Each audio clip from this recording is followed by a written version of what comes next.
Assalamualaikum warahmatullahi wabarakatuh. Teman-teman sekalian, para pejuang PPPK untuk tahun 2021 udah masuk akhir tahun ya teman-teman. Walaupun mungkin pengumuman PPPK-nya belum jelas kapan mulainya, kemudian bagaimana sistem pelaksanaannya, tapi kami harapkan teman-teman masih tetap semangat untuk melaksanakan kegiatan tes nantinya dan mempersiapkan diri dari sekarang. Kami doakan semoga ini merupakan rezeki teman-teman sekalian, tetap semangat ya. Karena kalau sharing sedikit, mungkin tahun 2019 dan 2018 teman-teman ikut PNS juga lama tuh. Dari nunggu SKD ke SKB hampir 1 tahun karena kondisi COVID-19. Semoga ini menjadi pembelajaran bagi kita bersama dan kita support terus program pemerintah untuk memperdayakan guru. Dan inilah kesempatan teman-teman sekalian untuk menjadi anggota ASN tahun 2021. Hari ini kita akan bahas mengenai PPPK. Insya Allah kita akan lebih rutin lagi untuk mengupdate tentang pembelajaran-pembelajaran yang baru ya teman-teman. Kita mulai videonya berikut ini. Soal nomor 1. Bangsa Indonesia merupakan bangsa yang majemuk dengan berbagai suku bangsa, bahasa, tradisi, dan budayanya. Kemajemukan suku bangsa di Indonesia dipengaruhi oleh faktor-faktor berikut. A. Persatuan, kondisi geografis, letak kepulauan. B. Solidaritas, letak kepulauan, iklim. C. Interaksi, integrasi, keadaan geografis. D. Integrasi, solidaritas, kondisi geografis. E. Geografis, kultur setempat, adat istiadat. Kita bahas teman-teman. Jadi kondisi geografis Indonesia ini merupakan, kalau kita ketahui bersama, yaitu kepulauan yang mana dipisahkan oleh laut dan selat. Yang mana hal tersebut memungkinkan penduduk yang menempati pulau itu untuk tumbuh menjadi kesatuan suku bangsa yang terisolasi dengan orang lain. Di mana pada akhirnya nanti setiap suku bangsa itu mengembangkan pola perilaku, bahasa, dan ikatan kebudayaannya sendiri. Yang mana hal ini merupakan adaptasi manusia itu dalam rangka menyesuaikan diri dengan alam serta menyelaraskan kehidupan alam tersebut di mana tempat mereka itu tinggal. Jadi bentuk wilayah kepulauan yang memberikan dampak terjadinya perbedaan pada bahasa, pola pikir, kebiasaan, dan perilaku inilah yang menanamkan adat istiadat di antara suku bangsa di Indonesia. Jadi kalau kita bahas, yang pertama kali yang mempengaruhi faktor-faktor kemajemukan itu yaitu kondisi geografis, kemudian menimbulkan kultur yang baru ataupun kebudayaan yang baru, kemudian akhirnya kebudayaan itu menjadi adat istiadat di daerah tersebut. Jadi otomatis jawabannya adalah yang E, geografis, kultur setempat, dan adat istiadat. Soal nomor 2, isu dan masalah global serta kemajuan ilmu pengetahuan dan teknologi dapat digunakan sebagai sumber pembelajaran IPS yang terkait dengan permasalahan berikut antara lain. A. Kelangkaan air tanah, internet, sampah. B. Penduduk, kemiskinan, akses yang mudah. C. Pembangunan, kelangkaan listrik, daya guna alam. D. Lingkungan, migrasi, manusia yang humanistik. E. Penduduk, migrasi, dan hak asasi manusia. Kita bahas ya teman-teman. Jadi kalau kita lihat soal nomor 2 ini, kalau kita bahas tentang ilmu pengetahuan dan teknologi, di mana ilmu pengetahuan dan teknologi itu hal pertama fungsinya itu untuk apa sih? Otomatis kita memahaminya untuk menjadi alat mempermudah kegiatan manusia. Manusia itu kalau kita bahas mayoritasnya banyak di suatu tempat, maka disebut dengan penduduk. Nah, oke, jadi bahasan yang pertama yaitu penduduk. Nah, tinggal pilihan jawaban yang penduduk itu tinggal B dan E. Nah, ilmu pengetahuan teknologi inilah, ilmu pengetahuan khususnya, yang menempatkan seseorang ketika dia ada di desa, maka harus pindah ke kota, harus adanya migrasi teman-teman, harus adanya perpindahan. Nah, jadi otomatis jawabannya ilmu pengetahuan teknologi itu yang pertama khusus untuk penduduk ataupun manusia itu sendiri fungsinya, kemudian menjadikan masyarakat di daerah tersebut untuk bermigrasi, kemudian hal inilah yang nantinya akan terkait dengan hak-hak asasi manusia itu sendiri. Jadi otomatis jawabannya yang E, penduduk, migrasi, dan hak asasi manusia. Soal nomor 3. Pembelajaran IPS di SD mengandung paham demokrasi, integralistik, kebangsaan, solidaritas, dan teokrasi. Penyataan yang paling benar tentang paham integralistik adalah A. Pancasila sebagai asas kerohanian bangsa dan negara Indonesia pada hakikatnya merupakan suatu asas kebersamaan, asas kekeluargaan, serta religius. B. Negara merupakan suatu kesatuan bagi semua golongan dan tidak memihak pada suatu golongan. C.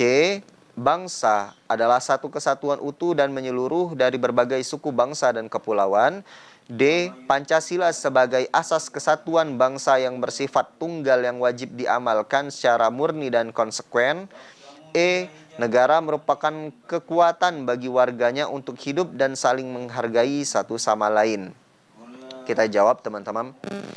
Apa itu paham integralistik?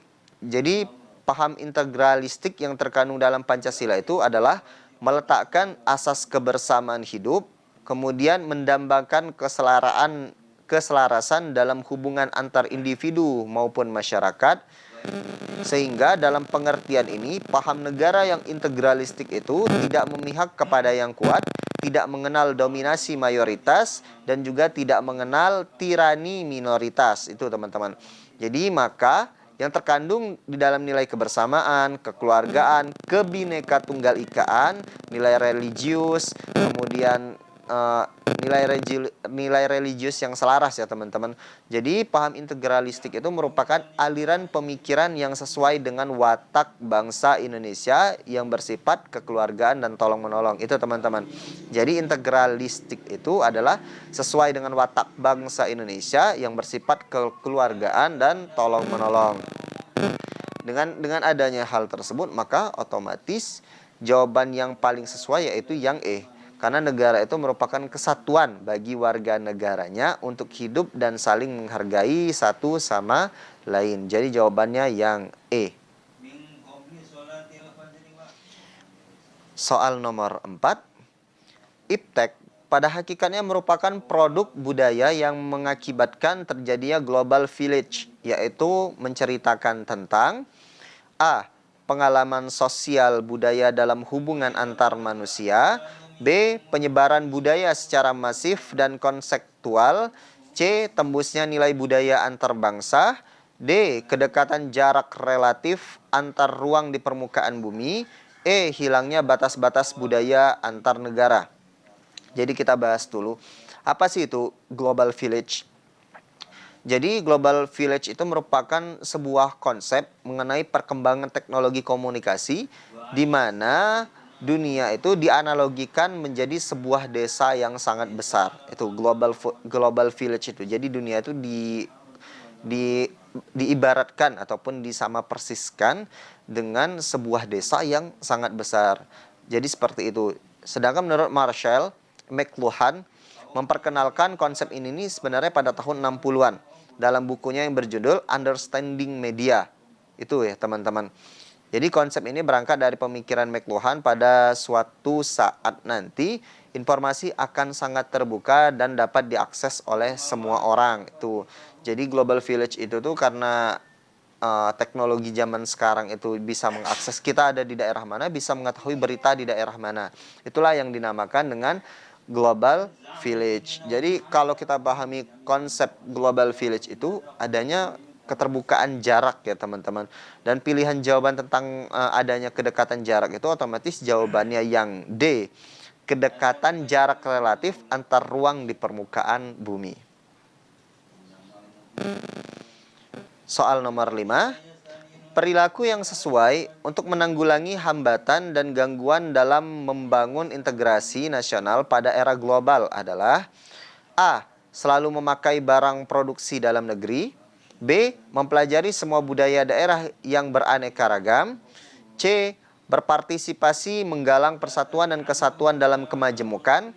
D. menolak menggunakan barang-barang yang diimpor dari negara lain. E. Selalu menggunakan bahasa Indonesia dalam setiap pergaulan dengan orang lain. Kita bahas. Jadi pilihan sikap itu selalu memakai barang produksi dalam negeri dan menolak menggunakan barang-barang yang diimpor dari negara lain.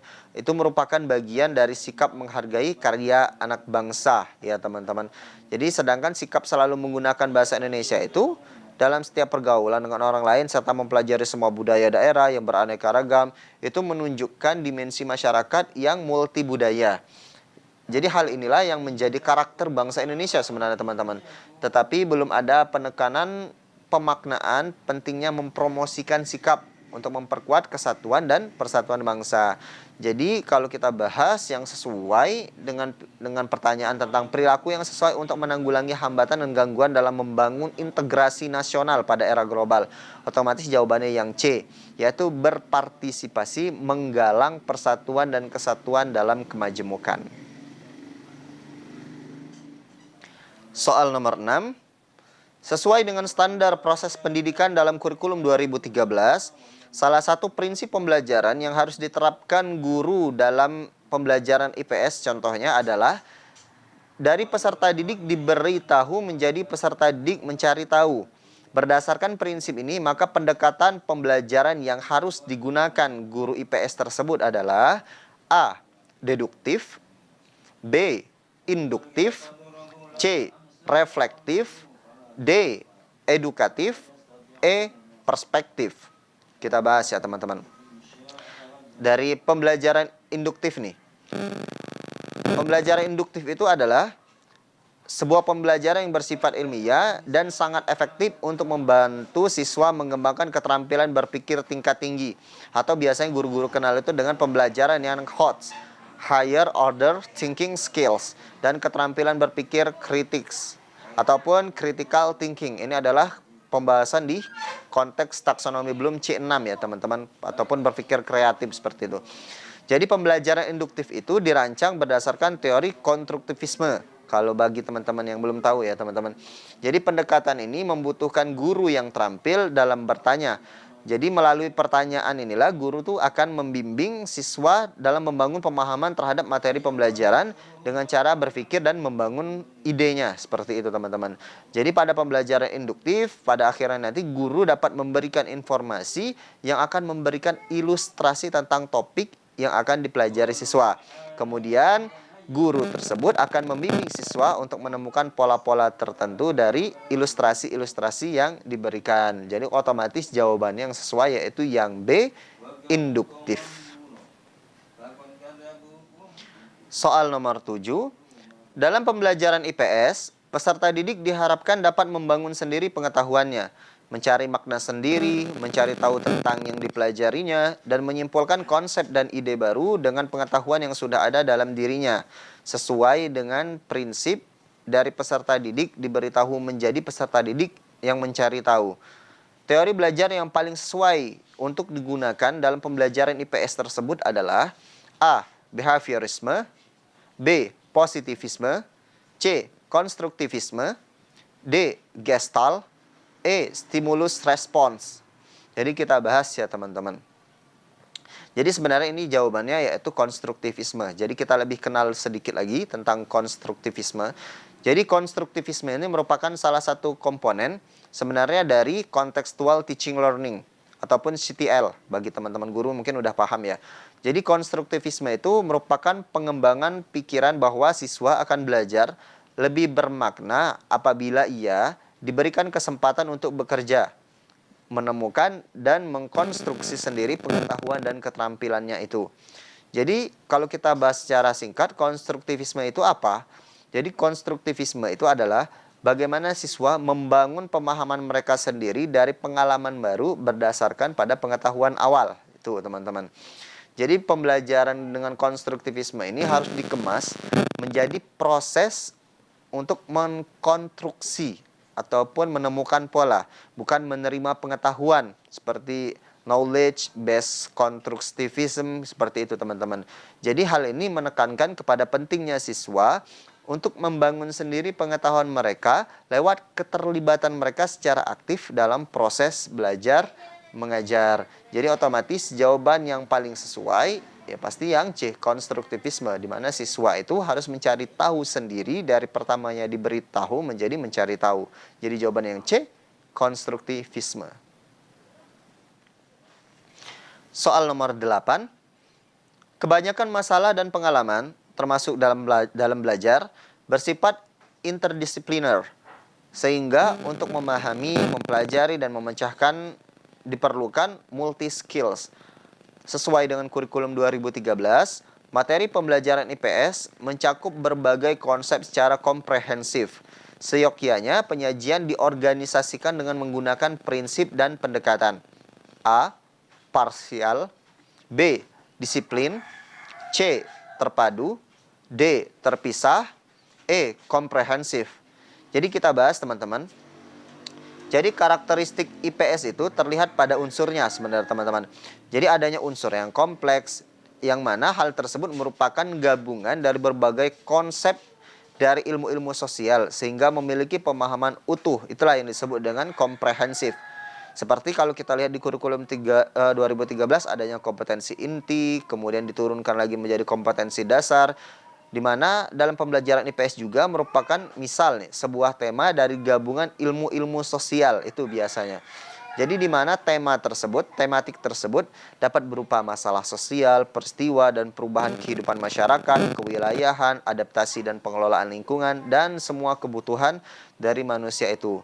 Karena itulah pendekatan yang direkomendasikan harus bersifat terpadu atau pendekatan pembelajaran yang melibatkan beberapa disiplin ilmu atau interdisiplin.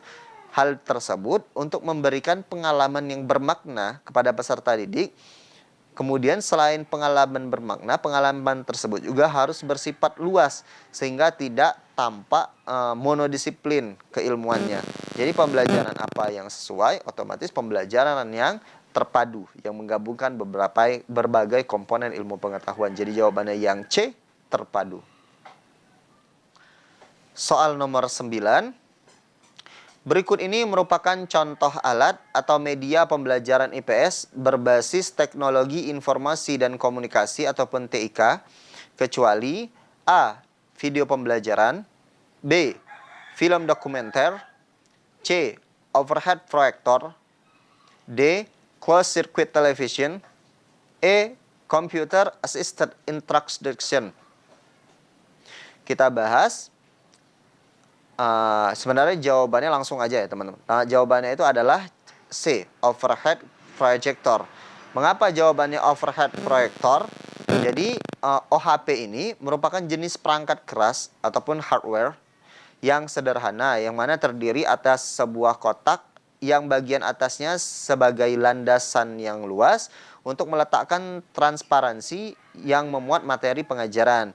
Jadi overhead projector ini dapat menghasilkan cahaya yang amat terang dari lampu proyektor yang diproyeksikan ke layar OHP, di mana OHP ini berfungsi untuk memproyeksikan, menyajikan secara transparansi, yang mana direncanakan dibuat untuk dapat digunakan oleh guru di depan kelas dengan penerangan yang normal sehingga tetap terjadi komunikasi antar siswa dan guru. Karena itu adalah contoh alat yang sesuai, otomatis yaitu proyektor ya teman-teman. Jadi otomatis jawabannya yang C, overhead proyektor. Soal nomor 10. Status sosial dan latar belakang budaya yang berbeda dari setiap anggota masyarakat memunculkan adanya ideolek, dialek, dan ragam bahasa. Hal ini menunjukkan bahwa bahasa itu bersifat A. Konvensional, B. Unik, C. Dinamis, D. Bervariasi, E. Produktif. Kita bahas teman-teman. Apa sih itu nantinya, ideolek itu apa, dialek itu apa, ragam bahasa itu apa ya teman-teman. Jadi sebenarnya setiap anggota masyarakat suatu bangsa itu biasanya terdiri dari berbagai status sosial, harus kita kesepakatin itu, dan latar belakang budaya yang juga pasti tidak akan sama, sehingga bahasa yang digunakan menjadi bervariasi.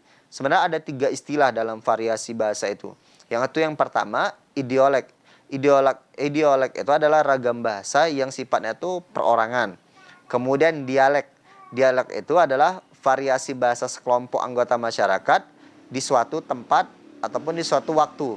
Itu. Jadi misalkan daerah ini dialeknya pasti beda dengan daerah lain walaupun bahasanya sama, bahasa ibunya sama seperti itu. Kemudian ragam. Ragam itu adalah variasi bahasa yang digunakan dalam situasi tertentu seperti ragam baku dan ragam tidak baku. Kayak sepertinya munculnya variasi bahasa tersebut menunjukkan bahwa bahasa itu bersifat variasinya seperti itu teman-teman. Mungkin kalau kita lihat ada bahasa Sunda, ada bahasa lainnya, pokoknya banyak ragam bahasanya seperti itu. Jadi kalau kita bahas dialek dan ragam bahasa ini menunjukkan bahwa bahasa itu bersifat apa? Ini menunjukkan bahwasanya sifat dari bahasa itu adalah bervariasi. Jadi jawabannya yaitu yang D, bervariasi. Soal nomor 11. Seorang penyair memilih kata-kata tertentu sesuai dengan maksud dan perasaan yang ingin disampaikannya ketika menulis puisi. Fungsi bahasa yang digunakan oleh penyair tersebut adalah A. Fungsi ekspresi, B. Fungsi adaptasi, C. Fungsi informasi, D. Fungsi integrasi, E. Fungsi kontrol sosial. Oke, kita bahas teman-teman. Jadi bahasa itu sebagai alat komunikasi mempunyai 4 fungsi teman-teman ya. Yaitu yang pertama fungsi informasi. Apa sih fungsi informasi itu? Jadi bahasa tersebut digunakan untuk menyampaikan informasi yang mengharapkan timbal balik dari antar anggota keluarga maupun anggota masyarakat. Itu teman-teman. Jadi yang kedua yaitu fungsi ekspresi diri. Di mana fungsi ekspresi diri ini bahasa tersebut digunakan untuk menyalurkan perasaan, kemudian sikap, gagasan, emosi, ataupun tekanan-tekanannya seperti itu teman-teman. Kemudian yang ketiga, fungsi adaptasi dan integrasi. Jadi bahasa itu menyesuaikan dan membaurkan diri dengan anggota masyarakat. Mungkin kalau teman-teman menulis sesuatu gitu, kita biasa bahasa Indonesia tapi kita bisa menggunakan bahasa daerah, inilah merupakan bagian fungsi adaptasi gitu teman-teman. Kemudian yang keempat, fungsi kontrol sosial, di mana bahasa tersebut berfungsi untuk mempengaruhi sikap dan pendapat orang lain. Jadi kalau kita bahas yang paling sesuai otomatis yang A, yaitu fungsi ekspresi. Soal nomor 12. Bu Santi hendak membelajarkan materi gelombang bunyi di kelas sekaligus ingin melakukan PTK. Pada pembelajaran yang pernah dilakukannya, banyak siswa yang tidak dapat mencapai KKM. Ia bingung masalah apa yang hendak diangkat dalam penelitian. Bu Santi mencoba membuat pertanyaan refleksi terhadap pembelajarannya. Contoh pertanyaan yang dapat membantu Bu Santi mengidentifikasi masalah PTK-nya adalah A. Apakah faktor-faktor yang mempengaruhi terjadinya perambatan bunyi? B. Apakah strategi pemberian tugas dan jenis bahan pelajaran yang diberikan dalam pembelajaran gelombang bunyi cukup menantang siswa? C. Bagaimana cara membuktikan hubungan antara medium perambatan dan kecepatan merambat bunyi? D. Apakah kebiasaan sarapan pagi berpengaruh terhadap hasil kerja siswa dalam pelajaran gelombang bunyi? E. Bagaimana cara mendemonstrasikan gejala perambatan gelombang bunyi pada benda padat? Kita bahas teman-teman. Jadi permasalahan yang diambil di sini yang dijadikan rumusan masalah dalam PTK berkaitan dengan upaya peningkatan kualitas proses pembelajaran, teman-teman. Di mana diharapkan dampaknya nanti pada aktivitas siswa mampu membantu memperbaiki hasil belajar dari peserta didik itu sendiri. Jadi salah satu contoh pada kasus yang diberikan pada soal itu yaitu memikirkan apakah suatu strategi itu cukup untuk memberikan tantangan bagi siswa selama proses pembelajaran. Kalau kita bahas tentang tantangan, otomatis jawaban pilihan yang tepat yaitu yang B. Apakah strategi pemberian tugas dan jenis bahan pelajaran yang diberikan dalam pembelajaran gelombang bunyi cukup menantang siswa? Soal nomor 13. Untuk menyelidiki pengaruh sinar matahari terhadap pertumbuhan tanaman, maka seorang siswa SD melakukan percobaan dengan menanam beberapa biji kacang hijau yang diambil dari tanaman kacang hijau varietes pada 3 media tanam yang sama. Kemudian media tanam tersebut diletakkan di kamar, di halaman, dan di ruang tamu. Setiap hari pada jam 11, siswa mengamati pertambahan panjang batang dalam 3 media tanam yang diletakkan pada lokasi yang berbeda tersebut. Berdasarkan kegiatan tersebut, yang menjadi variabel terikat adalah A. jenis media tanam. B. Pertambahan panjang batang. C. Jenis kacang hijau. D. Lokasi untuk meletakkan media tanaman. E. Waktu pengamatan. Jadi kita bahas teman-teman. Variabel itu adalah segala sesuatu yang menjadi objek pengamatan dalam penelitian atau sebagai gejala dari suatu variasi itu sendiri. Jadi variabel penelitian itu dibedakan menjadi beberapa bagian ya teman-teman. Kita bahas beberapa saja. Yaitu yang pertama, variasi bebas atau variabel penyebab atau biasa dikenal dengan independent variables. Jadi variabel bebas ini adalah variabel yang menyebabkan atau mempengaruhi teman-teman. Seperti faktor-faktor yang diukur, kemudian dimanipulasi atau dipilih oleh peneliti untuk menentukan hubungan antara fenomena satu dengan yang lain yang dapat diobservasi atau diamati. Kemudian variabel terikat atau variabel tergantung, biasa kita kenal dengan dependent variables. Jadi variabel terikat itu adalah faktor-faktor yang diobservasi dan diukur untuk menentukan adanya pengaruh variabel bebas itu sendiri. Seperti faktor yang muncul atau yang tidak muncul atau berubah sesuai dengan yang diperkenalkan oleh peneliti. Jadi kalau kita bahas dengan contoh kasus di atas, otomatis jawaban yang paling tepat itu yang sesuai yaitu yang B. Pertambahan panjang batang. Soal nomor 14. Besi yang dibiarkan di ruang terbuka akan mudah berkarat. Hal ini disebabkan oleh A. Besi di ruang terbuka mudah mengalami penyusutan massa. B. Udara mengandung partikel air yang dapat bereaksi dengan besi. C. Udara yang dingin dapat membuat besi rusak. D. Suhu udara berubah-ubah. E. Besi tidak tahan udara panas. Kita bahas teman-teman. Jadi menyebabkan salah satu penyebab besi rusak itu biasa disebut dengan korosi teman-teman. Apa itu korosi? Korosi itu adalah kerusakan atau degradasi logam akibat reaksi antar suatu logam dengan berbagai zat yang ada di lingkungannya, yang mana menghasilkan senyawa-senyawa yang tidak dikehendaki itu teman-teman. Jadi dalam bahasa sehari-hari itu ya korosi disebut dengan perkaratan seperti itu teman-teman. Jadi besi di ruang terbuka itu akan mudah bereaksi dengan partikel air. Jadi udara itu sebenarnya mengandung air ya teman-teman. Jadi otomatis jawaban itu yaitu yang B.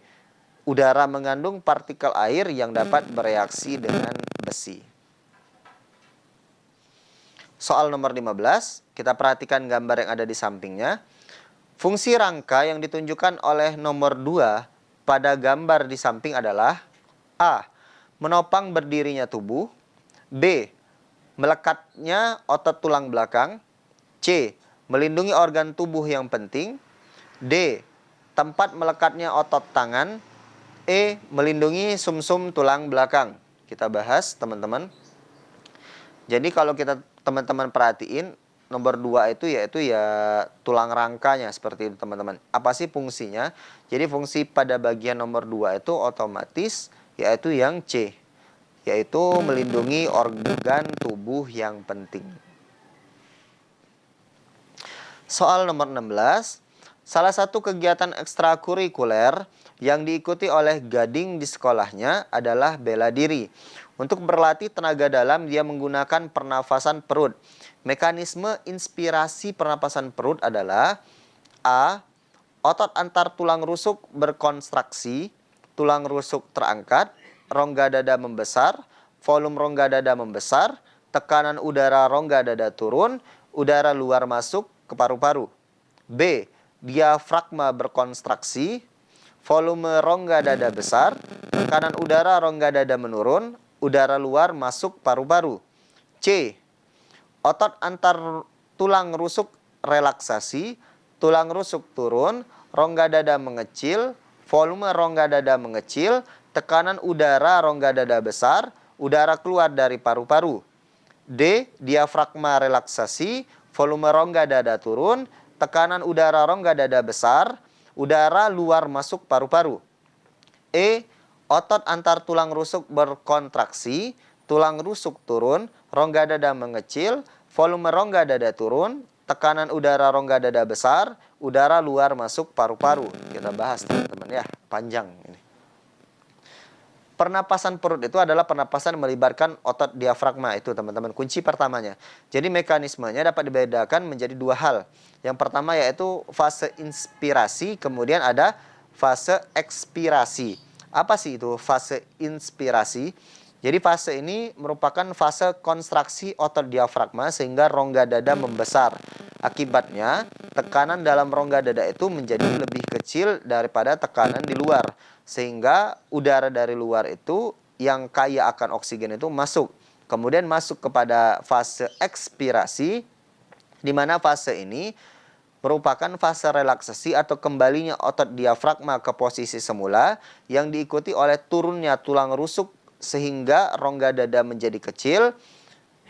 Pada akibatnya, tekanan di dalam rongga dada menjadi lebih besar daripada tekanan di luar sehingga udara dalam ruang dada yang kaya karbon dioksida itu keluar. Jadi otomatis jawabannya itu yang B. Diafragmanya berkontraksi, kemudian volume rongga dada besar, tekanan udara rongga dadanya menurun, udara luar masuk ke paru-paru.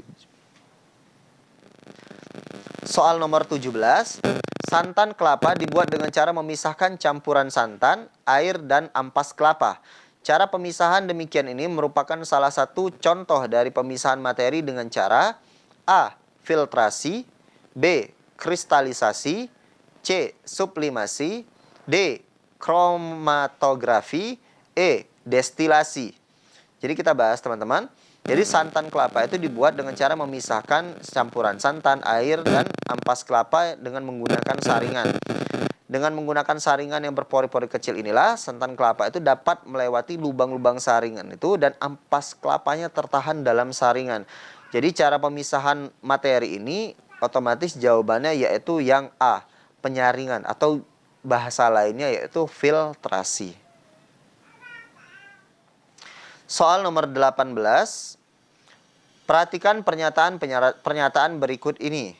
Nah, kalau misalkan teman-teman ngelihat soal seperti ini, jangan langsung dibaca pernyataannya teman-teman. Baca soalnya dulu, pertanyaannya.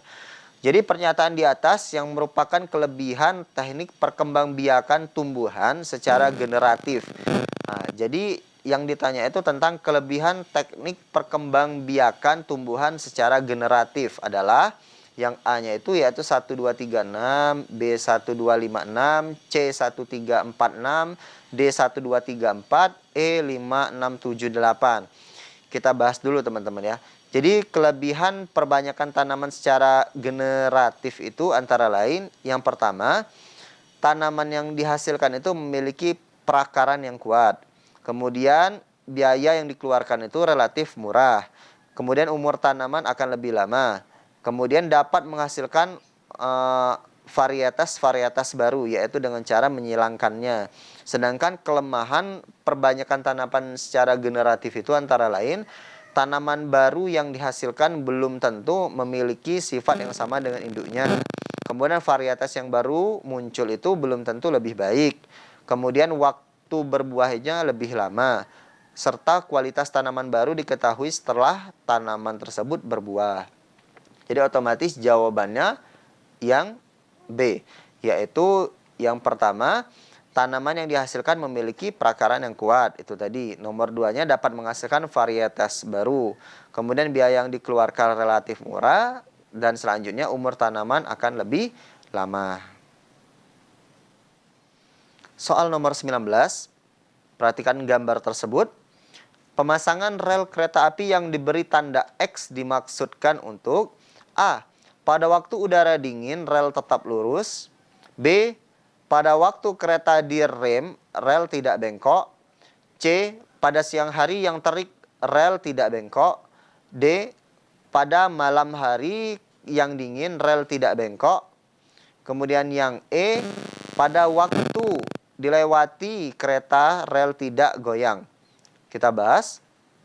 Jadi pemasangan sambungan rel itu teman-teman pada kereta api merupakan salah satu contoh penerapan konsep kalor dalam kehidupan sehari-hari. Jadi pemasangan itu dibuat agar terdapat jarak yang kita lihat dapat kita lihat dengan adanya celah-celah antar ujung bagian sambungannya, di mana hal tersebut digunakan agar ketika siang hari yang terik terjadi pemuaian pada rel kereta api tersebut tidak mengalami pembengkokan, sehingga perjalanan kereta api tetap lancar dan aman. Jadi jawabannya yang C, pada siang hari yang terik rel tidak bengkok. Soal nomor 20, kembali perhatikan gambarnya. Pada lukisan jalannya sinar sejajar yang jatuh pada lensa mata, ternyata sinar biasnya jatuh seperti tampak pada gambar. Jenis cacat mata yang dialami mata tersebut dan jenis lensa untuk menolong cacat mata tersebut adalah A. Hipermetropi, lensa cekung. B. Hipermetropi, lensa cembung. C. Miopi, lensa cekung. D. Miopi, lensa cembung.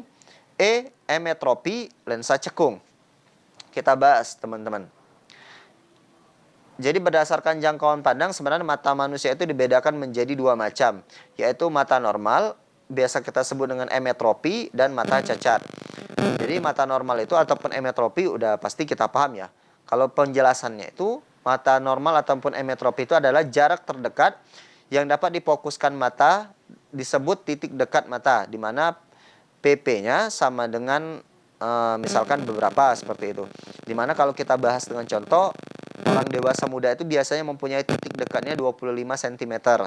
Walaupun mungkin anak-anak seringkali bisa memfokuskannya pada jarak 10 cm gitu, teman-teman. Kemudian yang kedua, yaitu untuk cacat matanya disebut dengan yang pertama rabun jauh ataupun miopi. Oke, mungkin kita akan sertakan gambarnya ya, teman-teman. Di mana mata miopi ini atau rabun jauh adalah mata yang hanya dapat memfokuskan benda pada jarak dekat. Jadi titik jauh mata ini tidak berada pada tak berhingga, tetapi jarak yang lebih dekat, sehingga benda jauh tidak terlihat jelas. Sedangkan rabun jauh ataupun miopi ini biasanya disebabkan oleh lensa mata yang terlalu cembung, sehingga bayangan benda yang jauh terfokus ataupun jatuh di depan retinanya, teman-teman. Kemudian yang kedua yaitu rabun dekat atau hipermetropi. Ini gambarnya, teman-teman. Jadi hipermetropi itu atau rabun dekat adalah mata yang tidak dapat memfokuskan benda pada jarak dekat. Jadi walaupun benda-benda jauh biasanya terlihat jelas, karena titik dekatnya itu agak lebih besar dari mata normal, yaitu 25 cm, yang menyebabkan sulit membaca. Kelainan ini disebabkan lensa mata itu terlalu pipih, sehingga bayangan benda yang dilihat terbentuk di belakang retinanya, seperti itu, teman-teman. Kemudian yang terakhir yaitu mata tua ataupun presbiopi, di mana ini adalah mata orang-orang yang sudah tua, seperti itu, teman-teman. Sebenarnya ada satu lagi yaitu astigmatisme, teman-teman. Jadi ini biasanya disebabkan oleh kornea ataupun lensa yang kurang bundar, sehingga benda titik difokuskan sebagai garis pendeknya, yaitu mengaburkan bayangannya, teman-teman. Kalau sesuai dengan gambar itu, yaitu ya pasti yang C ya, teman-teman. Jadi matanya itu mata miopi, dan yang harus digunakan adalah lensa cekung. Oke, teman-teman, itu dia tadi 20 soal yang telah kami jabarkan dan kami jelaskan. Semoga dapat memberikan pemahaman yang lebih baik bagi teman-teman. Di akhir video ini, nanti kami akan menyiapkan 20 soal ini kembali. Silahkan teman-teman jawab. Silahkan jawab dengan sebaik mungkin. Dan kami doakan semoga benar jawabannya. Kalaupun ada yang salah, silahkan teman-teman koreksi sendiri, sehingga pada akhirnya nanti teman-teman bisa jawab terus sampai 20 soal ini benar, sambil menunggu video kami selanjutnya. Insya Allah teman-teman akan kami upload lagi ya, teman-teman. Sebagai bentuk dukungannya, yang belum subscribe silahkan subscribe. Kemudian ketika ada kritik dan saran silahkan tuangkan di kolom komentar di bawah. Insya Allah akan kami baca. Saya Ruli Gusmanto, saya akhiri. Assalamualaikum warahmatullahi wabarakatuh.